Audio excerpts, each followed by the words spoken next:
What's shaking, everybody? I'm Josh Kelley, and you are watching LifeMinute TV. Shine down your song so that it might. Over the years, I've been playing these acoustic shows, which actually really moved the needle more than anything. And I've always had fans go, man, I wish your record sounded as good as you sound live, which at first it kind of, was like a hit to the chest, like, oh, come on, man. But I know what they mean. There's a certain magic that happens when you're playing live, when you've got an audience that's there, and those little subtle things that you do actually can create the biggest moves emotionally. And so I tried to figure out how to capture that in this studio in sort of an unplugged, almost like an MTV unplugged fashion. It's one of those things like you can't hide behind anything when you strip it all down like that. And so far, I think people really love it. I mean, we were like, which songs are your favorites that I do live?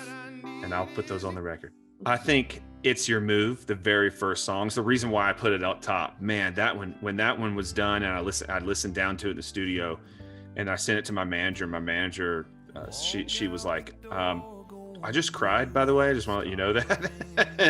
and so, something magically happened with that song. And I think it actually is a better representation of that song than the original version. It's Your Move is a song that's very personal to me. And it's about a fight that my wife and I got in right after we got married, right when we moved in together, right when she realized, when we first started living together that I'm a total slob. It took me years to actually finally put it in a song. I write about things that I know, and a lot of it ends up being, certain emotions, maybe my kids, my relationship with my wife, maybe certain nostalgic things about life. When I was a kid, we had a piano in the house, and I just started sort of teaching myself some chords and things like that. But my older brother, who both me and my younger brother, we were obsessed with him. Everybody was, he was like the king of Augusta, Georgia. And he came back home from college one day with like some pawn shop guitar. And when he went back to college, he accidentally left it. And when he came back again the next time, I had taught myself a bunch of Led Zeppelin songs and things like that. And he goes, well, I guess I just found the new owner of that guitar. My older brother, probably one of the biggest musical influences is that he was always listening to like Led Zeppelin, Black Sabbath, Supertramp, Jethro Tull, things like that. So he, luckily our older brother, all took us under his wing and took us everywhere with him, which is so cool because most big brothers don't do that. So we got initiated into the Led Zeppelin world pretty early.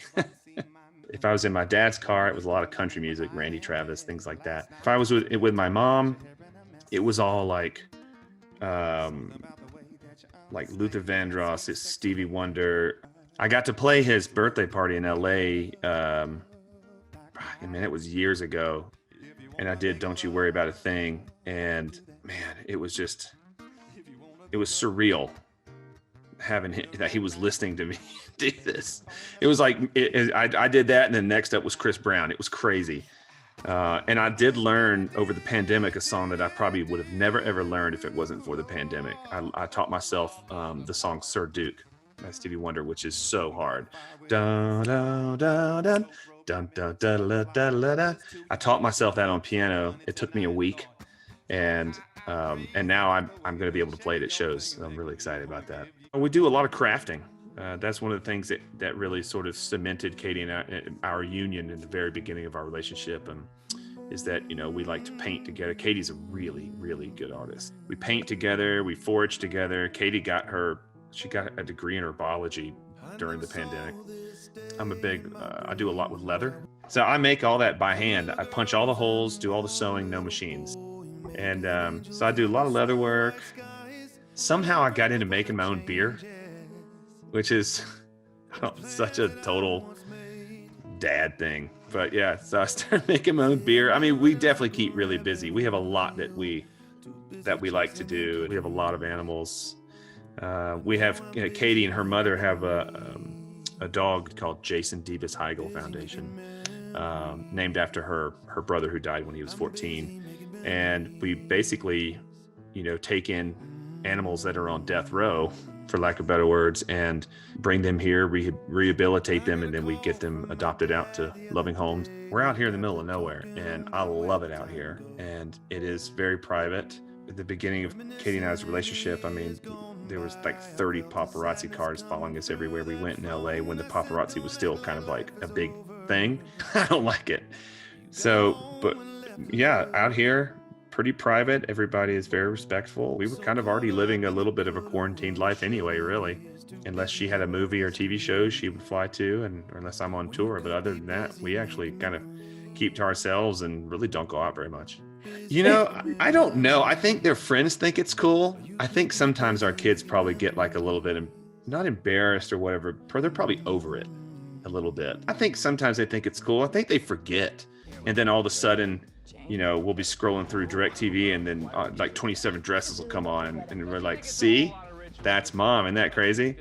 You know, I even forget too. I forget she's a household name. When I was a kid, she did My Father the Hero.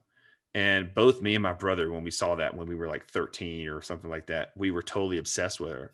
And when I first met Katie, she did my music video. That's how we met when I was 25. And I didn't know that was her in the very beginning. I was like, I can't believe that I married the girl that I was totally in love with when I was 13. You know, and sometimes it's just wild to think about.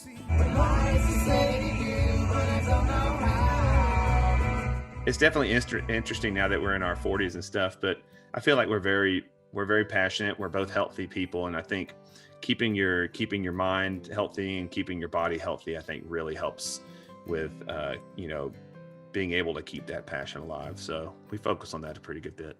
I feel like we're strict parents, and as far as like manners and certain rules and things like that, but we're definitely, whatever flag you want to fly, let it fly. You know, I feel like that's kind of how we live in a way, like our example. Nayli, my 12-year-old, has a beautiful God-given voice. Great vibrato. I don't know what she's going to do with it. Adelaide has an incredible rhythm, and I have this feeling she might gravitate towards the drums. And little Joshua Jr. is just an absolute nut. We don't know what he's going to do. He'd probably be the only one that'll be an actor, if anyone. But we don't really push it on him. You know, I give them, they're surrounded by the opportunity to express themselves anytime they want to play music or grab an instrument or whatever they can.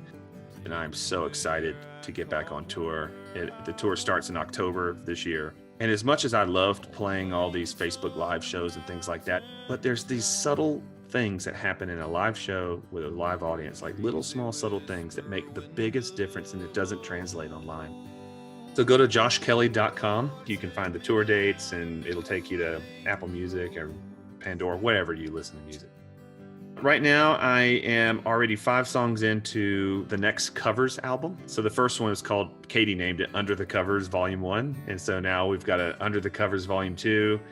And I've got about 5 songs left to go. Talk behind my back and lie. I'm working on a George Harrison song. So that's next. And then I'll have another Josh Kelley record available.